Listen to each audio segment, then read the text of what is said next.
Hello বন্ধুরা, আমি এখন ছাদে রোদের মধ্যে। এই তো আমি এখন এই যে বড়িগুলো দিলাম। তো এতক্ষণ ধরে আমি এই কাজগুলোই করতেছিলাম।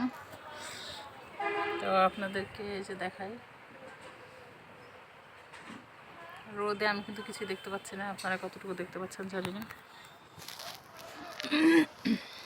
তো সকালবেলা উঠে খাওয়া দাওয়া করে আমি আর মা মিলে এই বড়িগুলো দিলাম।